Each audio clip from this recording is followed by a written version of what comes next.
안녕, 미규쌤입니다. 자, 여러분들 이제 대단원 4 유럽 및 아메리카 지역의 역사 살펴볼 텐데요. 큰 그림을 잡는 강의입니다. 매번 대단원 처음에는 큰 그림, 한번 숲을 보고 그 다음부터 나무를 보자 라는 생각으로 이런 강의를 찍고 있는데, 특히 이 4단원의 내용은 복잡하기도 하고요, 내용 요소도 많고요, 이름을 외우기도 어려워서 여러분들이 어려움을 좀 더 느끼는 경우가 많습니다. 물론 중국사는 단순하게 역사가 전개되니까 단조롭다라고 해서 어려움을 혹은 지루함을 느끼는 경우도 많은데, 여기는 그만큼 복잡하면서 재미도 있을 수 있지만 사람의 이름을 외우는 것이나 국가 간의 관계 이런 것들을 물어보는 것이 좀 어려움을 느낄 수 있는 측면이다 라는 걸 미리 좀 설명을 하고 갑니다. 자, 그리고 우리가 역사를 공부할 때 시대 구분이라는 것을 합니다. 시대 구분. 자, 그래서 일반적으로 작년 한국사 시간에도 선생님이 항상 수업을 할 때는 이 시대 구분에 대해서 얘기를 많이 하는데, 흔히 시대를 구분할 때 옛날, 완전 오래된 고대가 있고요. 지금 우리가 살아가는 현대가 있고, 이 현대와 가까운, 지금 우리의 삶과 가까운 시기가 근대, 그리고 이 고대와 근대 사이에 있었던 시기를 보통 중세 이렇게 표현을 하죠. 자, 그러면 이런 시대 구분은 누가 하는 겁니까? 제가 하는 건가요? 아닙니다. 여러분들 역사를 연구하는 학자들이 자신만의 기준에 따라 역사를 연구하고 이전 시기와 이후 시기가 이렇게 다르다라는 기준을 정한 뒤에 이렇게 시대를 구분합니다. 그래서 일반적으로 이렇게 4개의 시기로 구분을 하는 것이 일반적이고요. 이게 그 기원이 유럽, 아메리카 지역의 역사를 구분할 때 이렇게 설명을 했습니다. 자, 이런 것들이 우리나라에 들어왔을 때는 사실은 이것을 온전히 적용하기 어려워서 중간 단계인 근세를 설정했었고요. 우리 세계사, 중국사를 다룰 때도 송나라 이래로 청나라까지, 그러니까 아편전쟁으로 문호를 개방하기 전까지는 중국의 근세라는 시기를 설정하기도 했습니다. 일본사에서도 에도 막부 시기가 근세에 해당하고요. 자, 유럽, 지금 아메리카 역사를 다룰 텐데 유럽의 역사도 당연히 이렇게 구분이 됩니다. 그런데 사실은 학자마다 조금씩 기준이 다를 수 있지만 일반적으로 서로 생각을 공유하는 부분이 많아. 그래서 요것들을 기준으로 지금 교과서가 쓰여졌고, 그래서 교과서에 나와 있는 중요한 연도를 체크해 놓고 한번 설명을 하도록 하겠습니다. 그리고 미리 밑에 서양사 학습의 주요 키워드라고 적어놨어요. 여러분들 기억이 날지 모르겠지만 중국사 할 때도 각 왕조별 수도라든지 관리선발제도라든지 토지제도라든지 세금제도라든지 이런 것들 다 한 판에 정리를 한 적이 있습니다. 요거는요, EBS와 사설 학원의 여러 자료들을 선생님이 교차로 검토하고 그리고서 지금 정리한 겁니다. 그 중에서도 내가 필요하다라고 생각하는 것들은 더 넣기도 했고요, 일부 빼기도 했습니다. 그래서 공부를 할 때 이런 내용이 중요하구나 라는 것을 어느 정도 인식하면 돼. 그래서 나중에 공부할 때 이거 중요한 거구나, 이거 알아야겠구나, 이렇게 체크하는 용도로 활용을 하시면 되고요. 지금 강의에서는 이걸 다 설명하기는 좀 어려울 것 같습니다. 자, 그래서 연표를 통해서 간단하게 서양의 흐름 정리를 해보도록 하죠. 자, 첫 번째입니다. 첫 번째 우리 고대를 봐야 되고요. 고대 역사는 지금 보면 476년까지로 되어 있습니다. 자, 당연히 유럽 지역에서도 문명이라는 게 발생했겠죠. 자, 그래서 우리가 4대 문명 할 때 유럽 지역에서는 우리 흔히 말하는 4대 문명은 포함되어 있지 않았지만 우리가 에게해 연안의 문명이라고 해서 사실은 크레타 문명을 언급한 적이 있습니다. 자, 그리고 그 이후에 이제 그리스 세계 다룰 거고요. 또 그리스 세계를 무너뜨리고 사실은 동방과의 융합을 추진했던 알렉산드로스 제국 살펴볼 거고, 그 이후에 유럽의 대제국을 건설한 로마도 살펴볼 겁니다. 자, 그런데 이 그리스 세계를 살펴보기 전에 사실 그 그리스 주변에서 생겨난 문명들을 다시 한번 볼 거예요. 그래서 트로이 문명이라든지 아니면 저기 크레타 문명, 아니면 육지에서의 미케나이 문명 이런 것들을 살펴볼 겁니다. 그런 문명을 살펴본 뒤에 이제 그리스 세계로 넘어올 것이고, 자, 이 그리스 세계는 사실은 발칸반도 지역에 그리스가 있고 그 지형적 특성에 따라서 완전히 큰 통일 국가가 형성되기는 어려웠다. 그래서 폴리스라고 하는 특수한 정치 형태가 등장해서 아테네나 스파르타 같은 여러 이런 폴리스들의 변화를 볼 겁니다. 특히 뭐 아테네의 민주정 이런 것들 살펴볼 거고요. 그 뒤에 뭐 스파르타 그리고 그리스 세계 내분 알렉산드로스 제국의 병합 이런 거 볼 겁니다. 그리고 로마 들어가서는 우리가 최초에 로마도 왕이 있었습니다. 왕정에 의해서 운영이 되다가 공화정으로 이양하게 돼. 그래서 로마 공화정 시기를 중점적으로 좀 보다가 옥타비아누스라는 인물이 등장한 이후 제정으로 넘어가게 되는데 이 제정 시기에 로마까지 구분해서 볼 겁니다. 자, 그리고 사실은 이 로마가 어마어마한 대제국을 건설하면서 이 로마 지역을 분할 통치하는 이런 모습이 나타나요. 그래서 디오클레티아누스 때 4분할 통치제가 나타났다가 다시 통합되었다가 다시 동서로마로 분리가 됩니다. 자, 그래서 동서로마로 분리가 되는데 우리가 유럽 고대사의 끝이라고 하면 이 서로마 제국의 멸망을 들어요. 서로마 멸망. 자, 이 서로마 제국은 당시에 로마 제국 자체가 어마어마한 영토를 가졌기 때문에 용병을 끌어들여서 제국을 유지하려고 했습니다. 그런데 이 게르만족의 침입에 의해 사실은 이 서로마가 멸망을 하게 되고요. 이 서로마 지역은 여러 이민족들과 뭐 원주민들이 뒤섞이면서 여러 국가가 등장하는 분립의 시기로 남아가게 된다.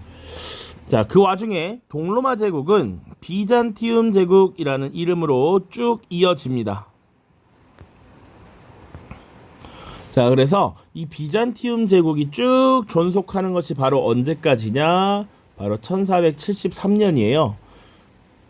자, 그래서 이 비잔티움 제국이 멸망하는 1473년을 중세의 끝이라고 보통 보고 있습니다. 자, 고대의 끝 서로마 멸망, 중세의 끝 비잔티움 멸망이야.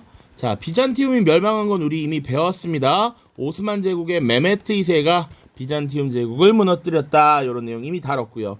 자, 그래서 이 시기가 중세인데 이 시기의 특징은 어떻게 되느냐? 자, 게르만족이 침입하고 서로마가 무너진 다음에 여러 이민족들이 각 지역의 나라를 세웁니다. 그 중에 사실 중세에서 가장 큰 영향력을 끼쳤던 것이 바로 프랑크 왕국이고요.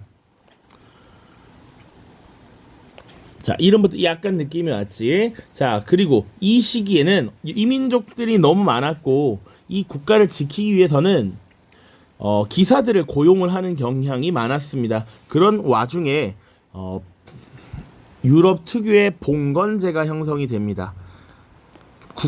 국왕이 기사들을 고용해서 영지로 주고 그 땅을 주고 그 지역을 막도록 하는 것이지.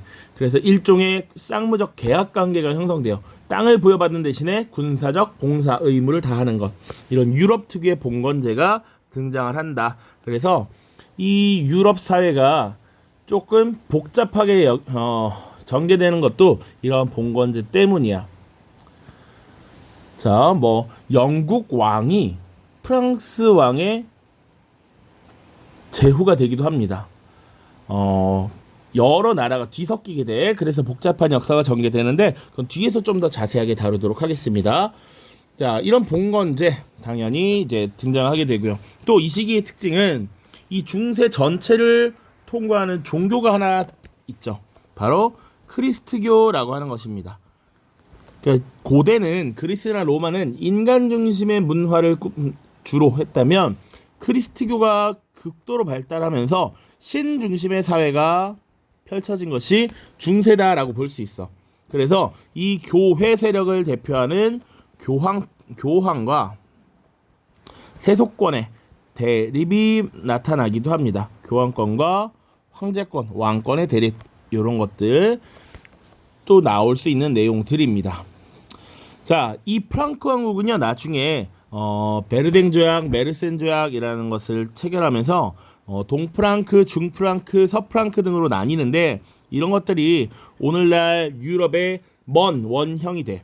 동, 중, 서로 나뉘는데 각각 뭐 독일 지역, 오늘날의 이탈리아 지역, 오늘날의 프랑스 지역 이렇게 나뉘면서 중세 원형이 된다라고 볼 수 있고요.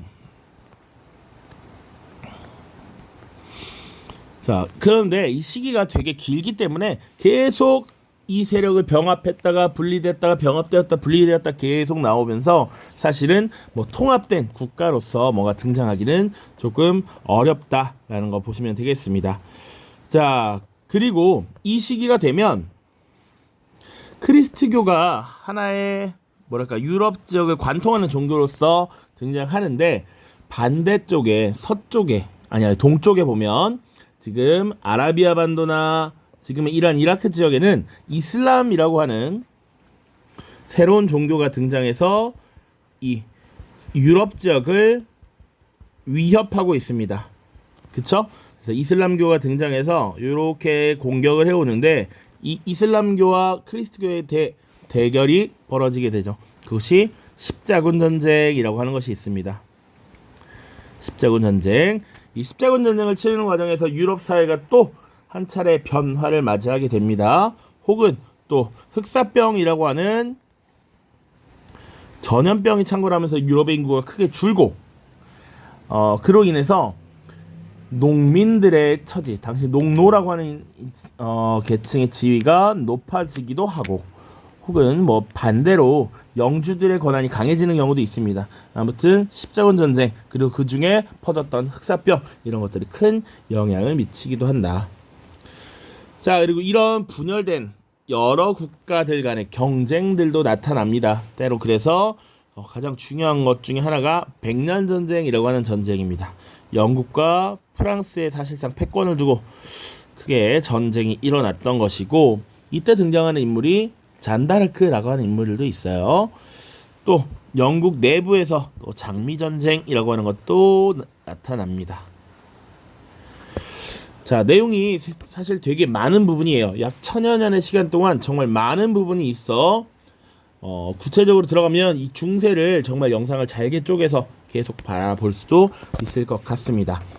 자, 그런데 이 14세기, 15세기 지금 1473년이면 15세기인데 이런 중세 시기에 종말을 고하고 새로운 변화를 이끌었던 뭐랄까 일련의 변혁이 나타납니다. 그것이 바로 르네상스라고 하는 거야.